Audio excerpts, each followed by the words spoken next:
So what's CEO David Risher of Lyft up to these days? So he says ahead of the election, huge elections coming up, important elections coming up in 2024, Lyft CEO details company's newest efforts to boost voter turnout. Let's see how he plans on doing that. So a new partnership aims to increase voter turnout by 500,000 new voters by 2028. I don't know how they come up with those lofty numbers, but okay, anything to get into the news, right?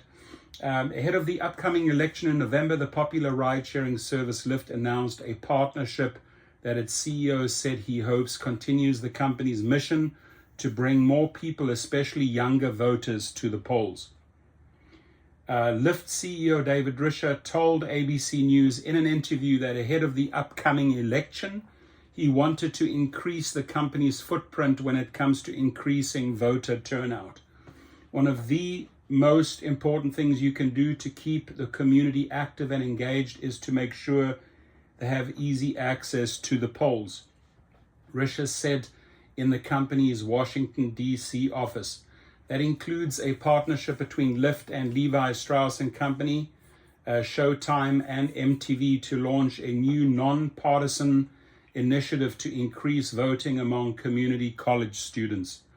The new initiative, the Community College Commitment, comes as community colleges enrollments are expected to swell over the next 7 years. The National Center for Education Statistics said that by 2031, enrollment in two-year institutions is projected to increase from 4.7 million students in the fall of 2021 to 5.3 million students by the fall 2031. The Community College Commitment aims to increase voter turnout by 500,000 new voters by 2028.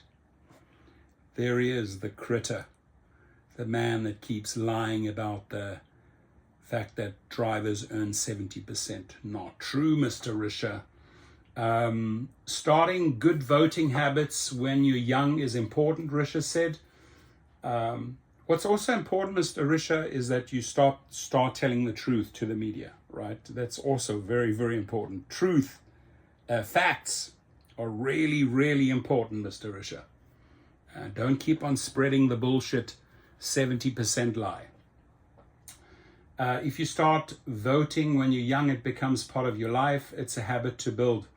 The community college community works to address that effort through a Get Out the Vote community college competition, which will allow community colleges that host registration drives and voter education events to be entered into a competition to have a live on-campus concert on October the 29th to coincide with Vote Early Day.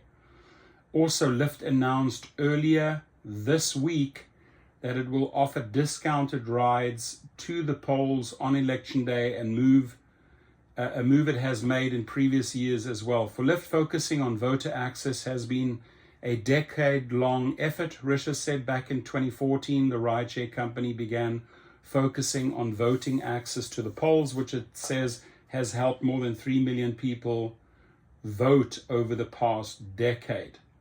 For me, it was more about doubling down on something we're already pretty good at, Risher said, of the company's ability to transport people via rideshare, bikes, and scooters, all in the app. Lyft has several other initiatives that the company hopes will increase voter turnout for the election in November. Lyft will be working with several nonprofit organizations to get voters to the polls through the distribution of special ride codes to people in their respective networks who are in need of transportation. One of the nonprofit organizations is the National Association for the Advancement of Colored People. National Director of the NAACP Youth and College Division, Wisdom Cole, said in a statement to ABC News that it is crucial that college students have access to the tools they need to bring their power to the polls. The reality is many young people, especially young Black people, are disenfranchised by a lack of basic knowledge and resources, Cole said. That's why we're proud to continue partnering with Lyft to ensure that obstacles such as transportation do not become barriers to casting ineffective ballot. In addition to ride-sharing plans, Lyft will work with partners such as the League of Women Voters, when we all vote and vote riders to help riders. Drivers and Lyft team members register to vote and educate them on voting ID requirements. Additionally, Lyft employees will be able to volunteer to become poll workers. Damn, they're all in. There's a great saying, which is, if you want to go fast, go alone. If you want to go far, go together, Risha said. So you find coalitions that can advance whatever it is you're trying to get done to impact the world. All right there. Thank you for that free press release, which you got another story in the news. That's good. Leave your comments below. Have a good one, my friends. Stay safe out there.